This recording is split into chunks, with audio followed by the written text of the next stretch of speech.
Back in the old days, it used to be pretty straight up. You used a transit and a tape is what you used to do way back when. Nowadays, there's lots of choices on how to get the information. So I think it's a little bit more important now to understand the different types of surveys. So let's look at what I call control surveying, okay? And let's see if we can have a look at that. Now, what we do in control surveying is we are trying to locate points as precisely as we can, okay? So we want control points that have precisely known position, okay? And the reason, generally speaking, the reason you want to locate these points really precisely is that they're important, like let's say a property boundary, or we might use them to establish the location of other points, okay? So control points typically are used to establish the location of other points. So you really want to get those things as good as you can get them. Okay, so the way you determine this is with what's called a control survey. Control surveyors are very precise. The measurements are taken very carefully, which often takes additional time.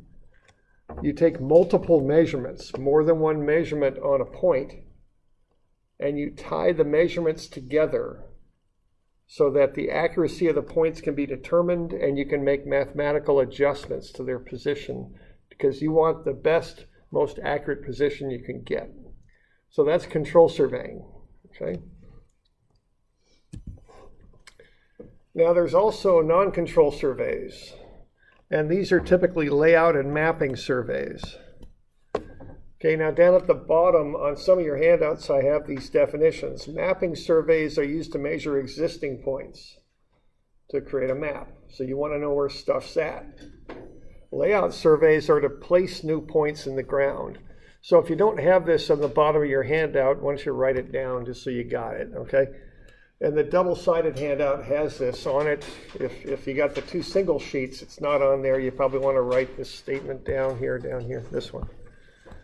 All right. So when we do non-control surveys, what we're more interested in is speed. We're less interested in precision. Okay, because we're not going to use these points to establish other points. We're just trying to do some mapping or lay some stuff out. So we're not going to use these points to get other points based off of them. So layout and mapping surveys are less precise. The measurements are taken less carefully. This speeds up the surveys. You often do single measurements as opposed to multiple measurements, and you don't bother to tie the measurements together. It's not worth the time. That's the thinking, okay? So we want to kind of distinguish between these types of surveys. You know, when you're going out there, you want to know, am I doing control surveying or am I just doing a non-control survey? You know, and I remember once I was setting property corners, I think. I can't remember, but it wasn't real well established what control points were and what non-control points were. And I ended up setting up on a control point to set other point, or on a non-control point to set other points. And those other points were a bit off. And the reason was that non-control point really wasn't put right where they thought it was. Okay. So these are different types of surveys, okay? So we want to just distinguish between these. So everybody got that definition down? If you didn't get the double-sided copy, you got the definition down, okay? We're good. All right. So how about the distance lab that we did? The first one we did, was that control or non-control? I would call that non-control, okay? Most of those points, we just measured them once and headed on down the road. Now, actually, you know, I put all the crews together and kind of got redundant measurements, but we didn't tie anything together. We just measured it once. Was that a layout or a mapping survey? Yeah, it was mapping. We're figuring out where those points I placed were. We weren't setting new points. We were determining where the existing ones were. Okay. How about the level loop lab? What was that? Control or non-control? Control. Yeah, that's control because we took redundant measurements. We tied all the points together in a loop. We did mathematical adjustments to fix the loop. Okay, that's the time and the care that you take when you're doing control surveying, okay? How about the cross-section lab, control or non-control? That was when we did the drainage study. Control. Control? Okay, now what's the criteria for control surveying? Known point. Okay, you start on a known point, but with a control survey, you take very precise measurements, redundant measurements. You do mathematical adjustments to fix the points. So is that cross-sectioning control or non-control? Yeah, it's non-control. See, we didn't tie those cross-section points together in any way. All we did was just shot them once. And was that mapping or layout, that one? And we had a control elevation, all right? We did, right. We came off of control, as you'd always do in surveying, but that we didn't set control. A control surveying is when you set control, set those precisely controlled, precise points. Did we set points when we did cross-section? Permanent points that, see, no, that was a mapping survey. Yeah. You with me there? We made a map out of that. That's what we did. And we weren't, now, how about grade staking? Is that control or non-control?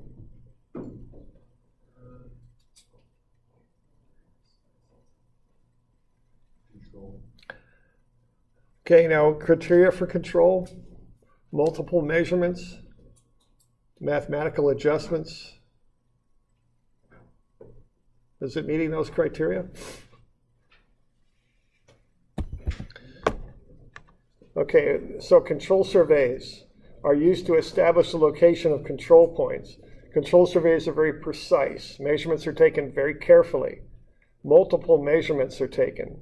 Measurements are tied together so the accuracy of the points can be determined and mathematical adjustments can be made.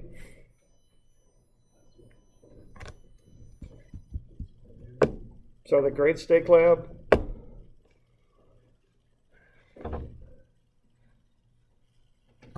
Okay, now that one wasn't control. Now that one was setting points that were going to be used for the contractor was going to use, but we didn't take multiple measurements on those hubs. You set up a gun, you got the direction and laid them out and pounded them in the ground and got about your business. You didn't take double shots on that. We didn't do corrections on the height of the hubs. Okay, we just set them. It's just not worth the time. You can't spend that much time setting hubs. You can do some rough checks on them, but we didn't take multiple measurements on the same hub. We just set the dang things. Okay. Now, was that one layout or mapping?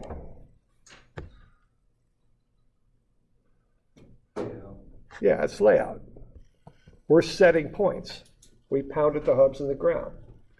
Okay. How about the GPS grade stake lab?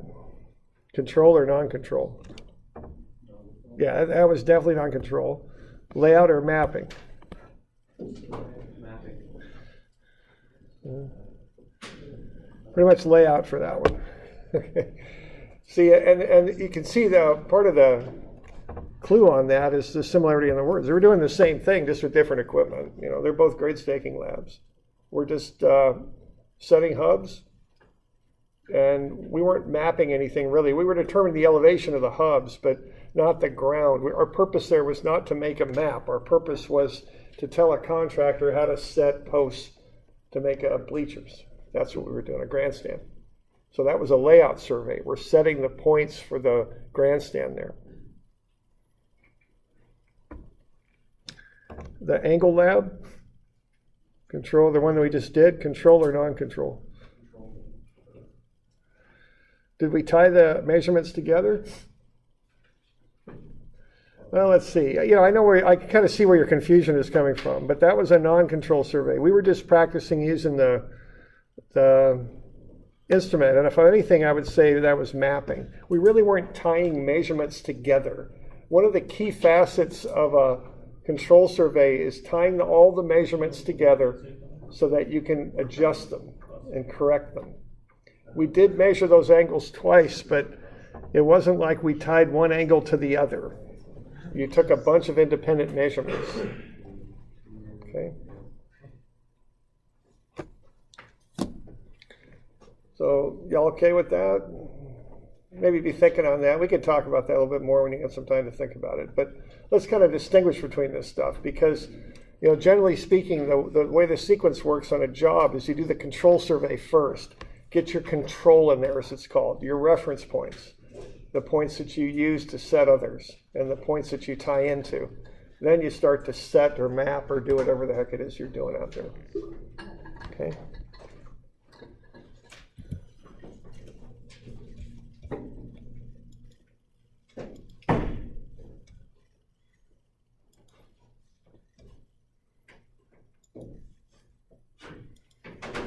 All right, now another thing. So let's have a look at traversing. This is what we're going to do on Thursday. So we're going to want to get familiar with this idea. All right.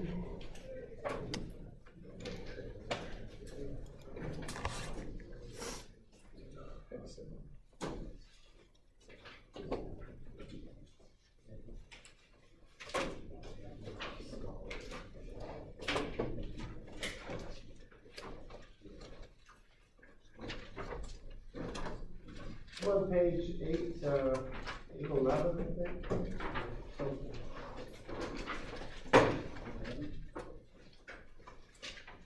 Yeah, 811. Yeah, so 811 is where I'm at. So this is called traversing. Okay, so what we're doing, we're creating a linked series of distances and bearings. And what we do with this type of surveying is we start and end at a point of known coordinate. Okay. The known point is often called the point of beginning, is what you call that.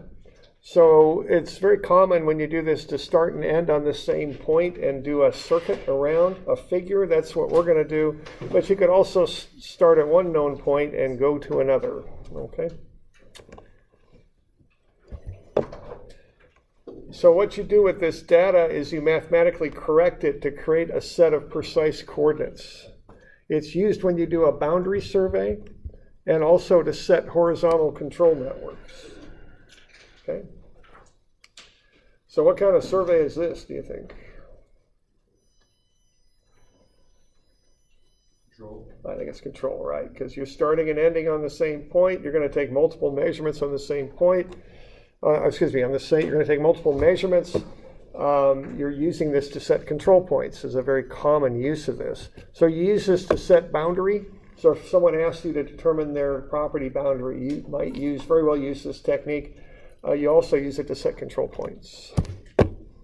So a set of traverse notes looks like that. So this is done with conventional equipment. I'm on page 812. So what we've got here is we've got the usual stuff over there on the right. We've got the title, and we've got the date and the weather. We've got the crew. We've got a north arrow. We got a map of this looks like a property boundary. We've got the beginning coordinate, so let's notice that. That's the coordinate of point A, and then we're going to survey around that lot. Now what we've got here is a particular way of taking notes. We've got the station, which is the point, A, B, C, D, and then back to A. The distances run between the points, so they're listed. Then we've got a single angle, a double angle, and what we'll use here will be the average angle.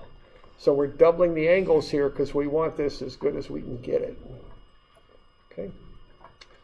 We're also noticing here that we've got a formula to find the number of degrees in a closed geometric figure. For a polygon, you take the number of sides minus 2 times 180, and that gets you the total number of degrees in a four-sided polygon, which is 360 degrees. I've also done a little bit of a calculation on the area of closure. I was supposed to come up with 360 degrees flat, but I came up with 360 degrees 8 minutes. Okay. So there's the data, and that's the form that you'll use. if you're a party chief on Thursday, you'll want to take this out with you, because this is what your notes ought to look like on Thursday, okay?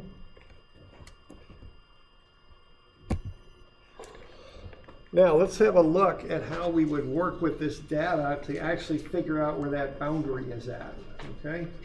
So let's get page 821 and lay that out, and then we're going to walk through the notes, and we're going to keep the information on page 821 is what we're going to do. All right?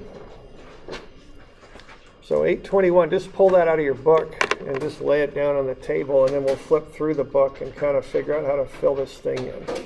So this is a calculation sheet for figuring out this stuff on a traverse. So we got the station on the left, and then the distance, that's copied right out of the notes. And then we've got the angle, and I'm using the average angle there, okay? So that's the data that I've got so far. So the distances are between the letters, angles are across from the letters. That's how that's set up. Okay.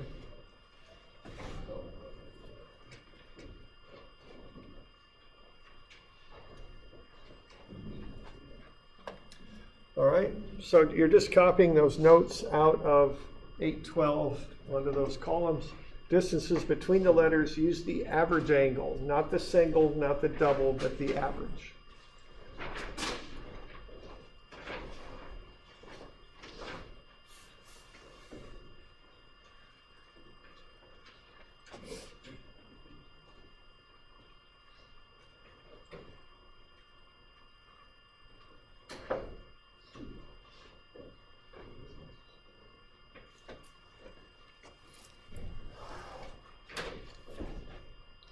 Okay, so 826.70 and 651.20, 660.50, 491.00.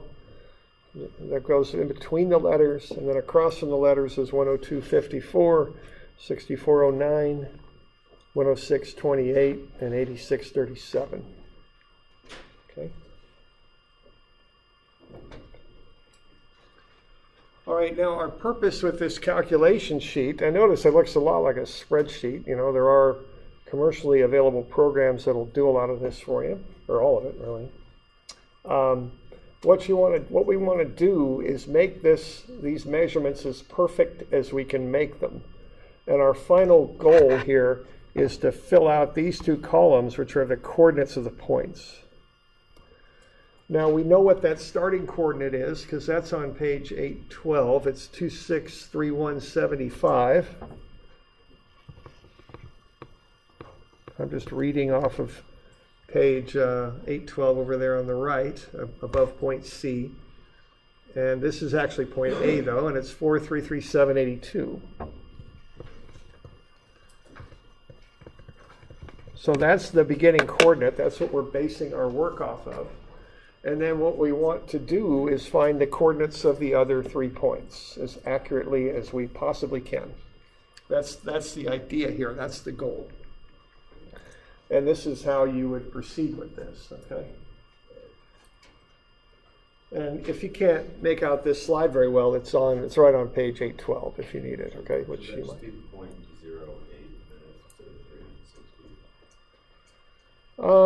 No, I would say the sum of those angles is 360.08 because we're just adding up angles. That's not like an azimuth. Right. And it ought to be 360, so we can determine the error pretty quickly just by looking at that. So I would leave it as such, as 360.08. Okay, so yeah, the sum of the distances is 2629.40, and the sum of the angles is 360.08. Okay. So we okay with that stuff? We good?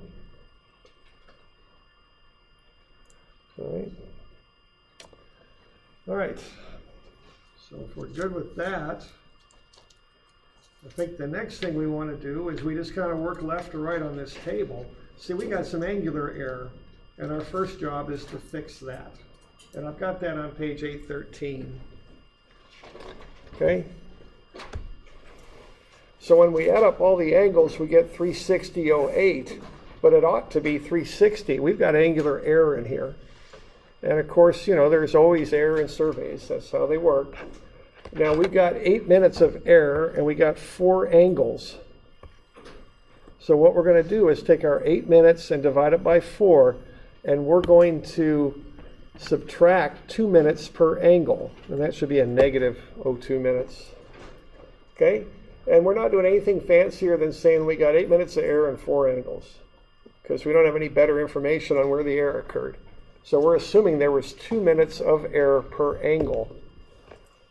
So we'll make those adjustments as shown on 813. So we'll subtract 2 minutes from each angle.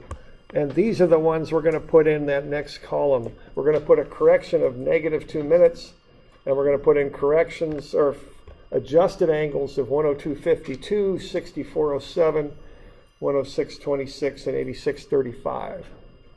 Okay, so those are the angles that we're going to want to use. Those are as good as we can make them. Okay?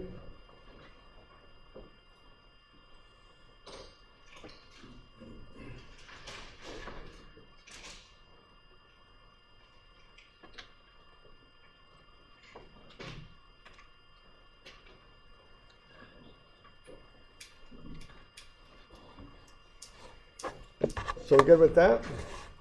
So now we got the angles fixed. So I'll go ahead and put those balanced angles, as they're called, in there.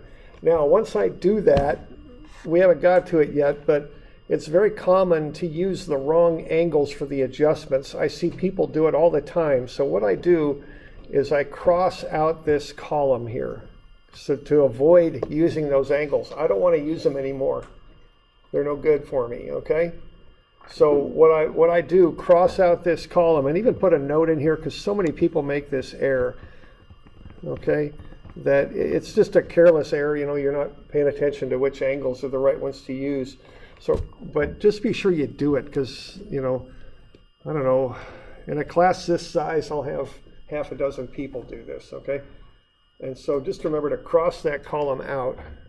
Cross out this column after you fill in the balanced angles, okay?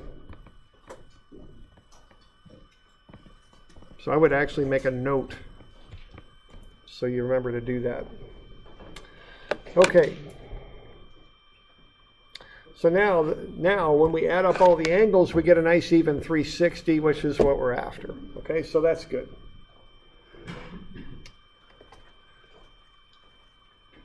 Now, the next thing to do is to figure out the azimuths on the lines. Okay, that's what we want to do next. All right, so we're going to want to get the azimuths.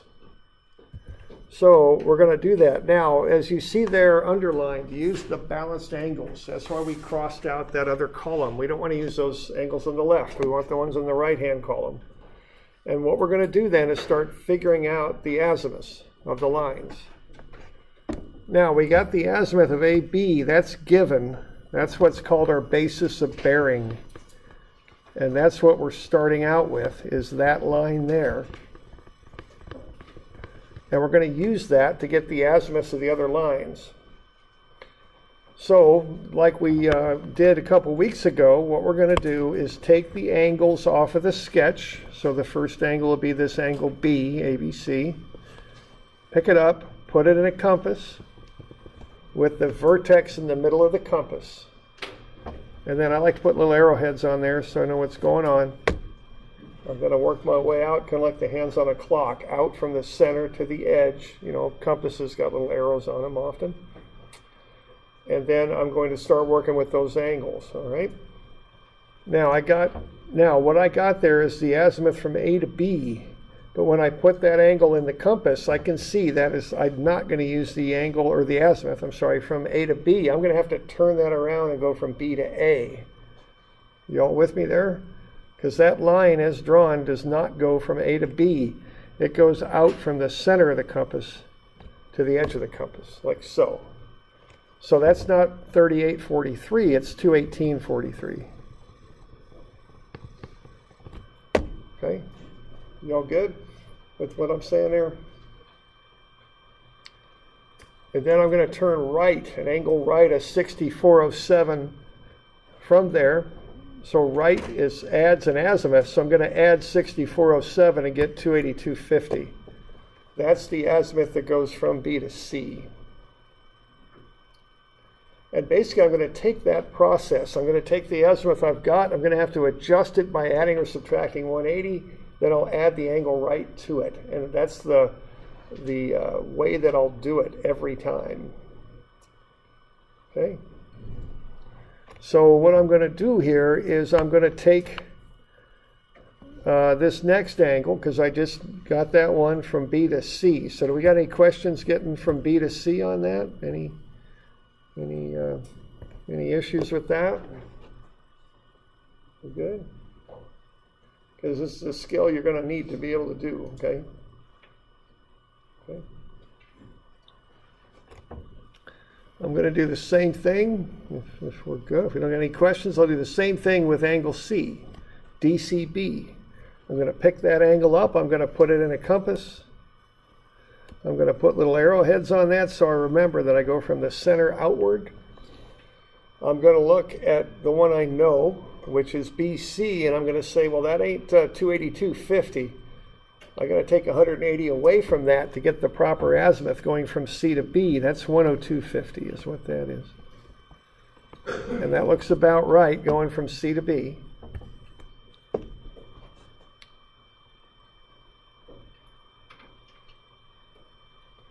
Okay, then I'm going to add an angle right of 106.26.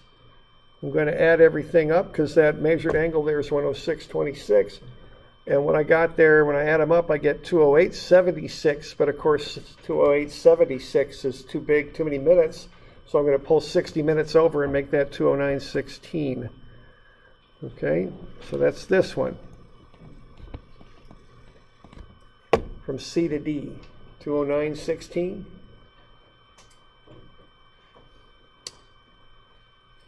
You okay with that? Okay. All right. And I'm just working on page 814 is what I'm doing, and I'm just going to go to the next step if we're good on that one. Okay. And see, as long as you're turning these angles right continuously and doing a traverse, moving the instrument as you go, which is what you're doing here, you're picking up the instrument and moving it as you go. As long as you do that, you know, this is all going to be very rote in how you do it. So what I'm going to do, I'm going to take CD, I'm going to take that angle, I'm going to pick it up, so that's angle D, CDA, put it in my compass, put the arrowheads on there. I'm going to start on that line CD, but of course that isn't 209.16. I can look at that and tell it's between 0 and 90. So I'm going to subtract 180 from 209.16 and get 29.16. And then I'm going to turn an angle right, so I'll add it, 86.35. I'll get 115.51 from D to A. So that's the azimuth from D to A.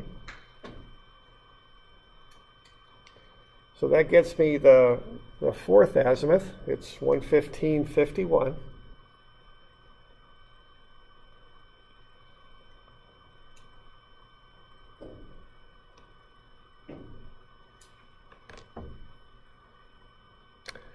All right, and then the last one I'm just going to check and make sure that I check back in from A to B, because this is a control survey. I want to be darn sure I'm not screwing anything up here. So I'm going to take that last angle,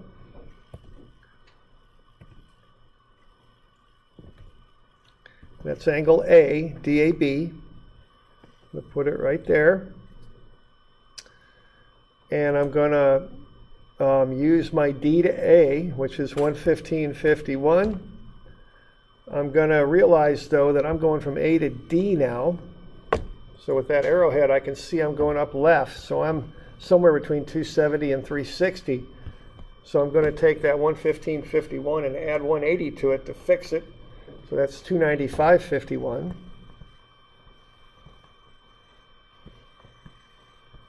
I'm going to add the 102.52 to it. That's going to get me 397.103. Now that 103 is too big, so I'm going to pull 60 minutes over as a degree. I'm going to get 398.43. But then I'll notice that that 398 is too big. That's above 360. So I'm going to subtract 360 off of that to get it back down in the normal range of azimuths between 0 and 360. It's 3843, and that checks back in. That's where I started. So that's all good. All right. So I need to determine those azimuths is what I got to do. Y'all okay with that?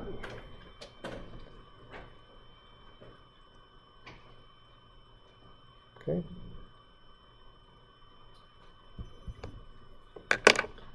So I'm going to take those azimuths, I'm going to put them on my calculation sheet there. Now the azimuths run between the points, so they go between the letters, not across from the letters, but between the letters. Because the azimuth is like AB, from A to B, so I put it in between the letters. So I got 3843, 282.50, 209.16, and 115.51. Okay.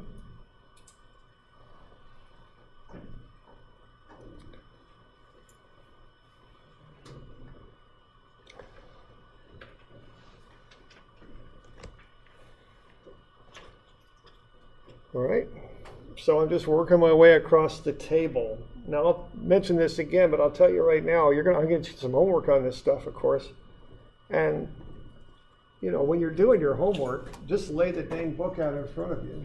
It starts on 811, and it just walks through how to do this. So if you're getting hung up on the homework, you just follow through the book, and the steps are just right there. There's an example. The steps are called out.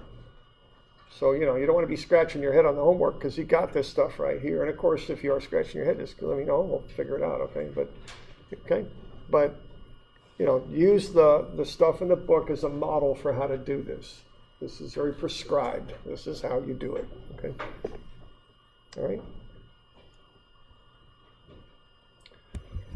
All right? So we good? All right. Now, we're going to do some trigonometry with those azimuths is what we're going to end up doing. It's shown on page 815. Now, most calculators don't like doing trig with degrees, minutes, and seconds. They prefer decimal. So what I'm going to do, I'm going to take those minutes and divide them by 60, and that will get me a decimal angle. So if you take 43 minutes and divide it by 60, you get the decimal equivalent, the decimal fraction of a degree is what you get. An example of that is if you got 10 degrees, 30 minutes, if you take 30 over 60, that would get you 0.5. So 10 degrees, 30 minutes is 10.5 degrees when you do it in decimal. So what we're going to do is get the decimal degrees because that's how most calculators are set up. And it used to be the time, you'd have to get into a menu to make these conversions. I don't know how the new TIs are, but you might have to dig a little ways in there to do this, to find it, if you want to use DMS. So I think it's probably quicker just to do it this way. Just get decimal degrees. Now, if you can find the menu on there, it's fine. Go ahead and use it. But if you can't, just convert the minutes to decimal degrees. Now, the important thing here is go at least 4 decimal places, because if you don't, you'll lose too much accuracy, and your answers will start getting a little goofy, okay? So at least 4 decimal places on these decimal angles. And that's breaking a little bit of our precision rules, but I said it's okay, so you can do it, okay? Because it'll work out better. Okay, so get at least 4 places on those decimal angles. Okay.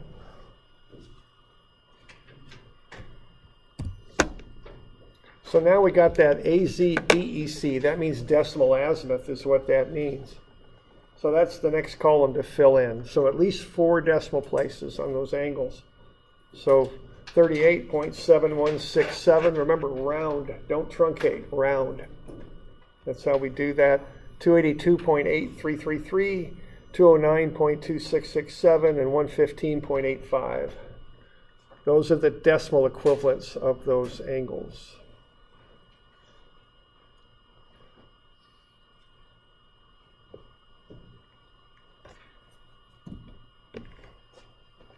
What we're doing, we're setting up to find the coordinates is what we're doing here. because we got to take those angled distances and use a little trig and get the delta x and the delta y, which are called latitudes and departures, to figure out the new coordinates there. But let's see. So we're doing all right so far on this, okay? And nice and systematic and slow. Work your way across this. You know, don't shortcut. You don't want to bust a number in the first step because it'll come back to get you. So take your time. You know, kind of work this stuff out step by step. And you got a blueprint for the doing of it here. So while we take a break here, we'll take 10 minutes and then we'll finish this up.